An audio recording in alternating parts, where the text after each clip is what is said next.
स्वागत है दोस्तों। आज के मुख्य समाचार में आज देश और दुनिया से कई अहम और बड़ी खबर आ रही है। बात करेंगे हर खबर पर विस्तार से। मौलाना तौकीर रजा का बड़ा बयान, बोले अतीक अशरफ की हत्या में मुख्यमंत्री का हाथ है या नहीं, इसकी जांच हो। वहीं अगली बड़ी खबर में आपको बताएंगे शाइस्ता परवीन की वायरल चिट्ठी में सनसनीखेज खुलासा, योगी के मंत्री पर साजिश रचने का आरोप। एक और बड़ी अपडेट, यूपी में अपराधी पहले कभी इतना बेखौफ नहीं थे, अखिलेश बोले।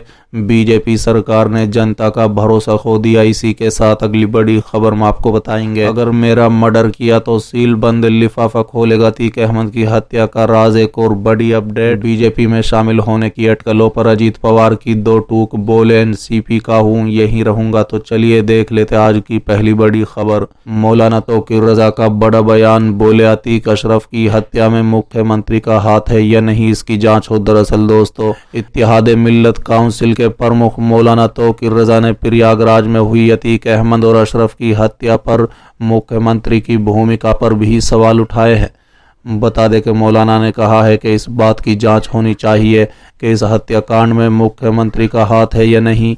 उन्होंने कहा है कि देश में जंगल राज है, उत्तर प्रदेश में पुलिस और प्रशासन मुख्यमंत्री के नियंत्रण में नहीं है।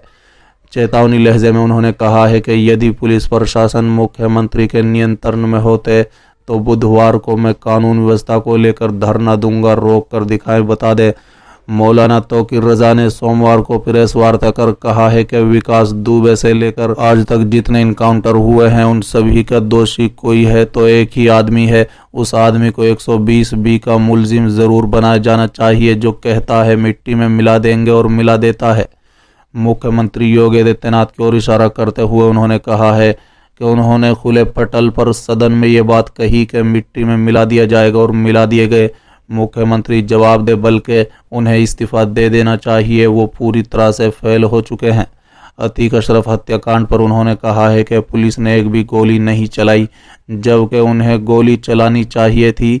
उन्होंने कहा है कि पुलिस और गुंडों के बीच गठबंधन बन गया है, जिसकी सरपरस्ती सरकार कर रही है। पुलिस की भूमिका साफ साफ नजर आ रही है। प्रदेश में ये सब जो हो रहा है जुल्म नहीं, जुल्म की इंतहा है। साथ ही मौलाना तौकीर रजा ने कहा है कि मैं अतीक अशरफ की हिमायत नहीं कर रहा हूं, मगर धर्म विशेष को बुनियाद बनाकर इस तरह की साजिश रची जाती है, ये बहुत दुर्भाग्यपूर्ण है। नहीं तो मुख्यमंत्री बताए कि ऐसे कितने और माफिया हैं और उन पर अब तक क्या कार्रवाई की गई। मौलाना ने कहा है कि हालात तो ये हैं कि मैंने अपने मीडिया पर भारी मुनीर इदरीसी से प्रेस वार्ता की सूचना भिजवाई तो उनके घर के बाहर नोटिस चस्पा करवा दिया गया।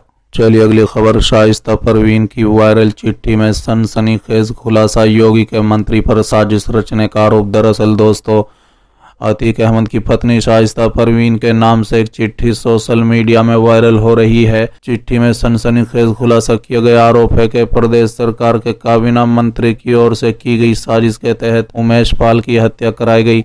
महापौर का पद अपने कब्जे में रखने के मकसद से काबीना मंत्री की ओर से साजिश रची गई है। प्रयागराज पुलिस भी मंत्री के दबाव में काम कर रही है। इसके साथ ही आरोप लगाया है कि प्रयागराज के पुलिस कमिश्नर रमित शर्मा और एसटीएफ के एटीजी अमिताभ यश विरोधियों से मेरे पति की और देवर की हत्या की सुपारी लिए बैठे हैं। चलिए अगली खबर, यूपी में अपराधी पहले कभी इतना बेखौफ नहीं थे, अखिलेश बोले। बीजेपी सरकार ने जनता का भरोसा खो दिया। दरअसल दोस्तों, समाजवादी पार्टी अध्यक्ष अखिलेश यादव ने कहा है कि भाजपा सरकार में कानून व्यवस्था पूरी तरह से फेल हो चुकी है। सरकार ने आम जनता का भरोसा खो दिया है। सरकार की कार्यशैली ने प्रदेश में कानून खो दिया है। बता दें, समाजवादी पार्टी अध्यक्ष अखिलेश यादव ने कहा है कि भाजपा सरकार में कानून व्यवस्था पूरी तरह से फेल हो चुकी है।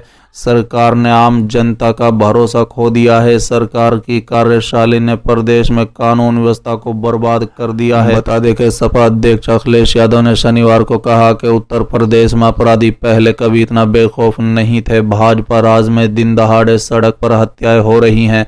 प्रदेश में अपराधी अपराध है, हर वर्ग डरा हुआ और सहमा हुआ है। खुद भाजपा नेता मानने लगे हैं कि उत्तर प्रदेश में कानून व्यवस्था ध्वस्त है। जालौन के एट में परीक्षा देकर लौट रही एक छात्रा की दिन दहाड़े गोली मारकर हत्या कर दी गई। उन्नाव में जेल से छूटते ही बलात्कारियों ने रेप पीड़िता के घर को तोड़ा और फिर जला दिया। पीड़िता के साथ साथ उसकी 7 माह की बच्ची भी झुलस गई। प्रदेश में कहीं छात्राओं के साथ छेड़खानी तो कहीं बलात्कार और कहीं हत्या की खबरें हर दिन देखने को मिल रही हैं। महिलाओं और बच्चियों पर अपराध के मामले में उत्तर प्रदेश देश में टॉप पर है। बता दें कि अखिलेश यादव ने कहा है कि सरकार कानून व्यवस्था संभालने में पूरी तरह से नाकाम साबित हुई है। पुलिस प्रशासन की कार्यप्रणाली संदिग्ध है। जनता का पुलिस पर भरोसा नहीं है। भाजपा सरकार में लोगों ने न्याय की उम्मीद छोड़ दी है। सत्ता संरक्षित गुंडों और अपराधियों के सामने पुलिस नतमस्तक है। जनता भाजपा के जंगल राज से परेशान हो चुकी है। छल बल धन और सरकारी मशीनरी के दुरुपयोग के जरिए सत्ता में काबिज हुई भाजपा सरकार को प्रदेश की जनता और आम आदमी की कोई चिंता नहीं है।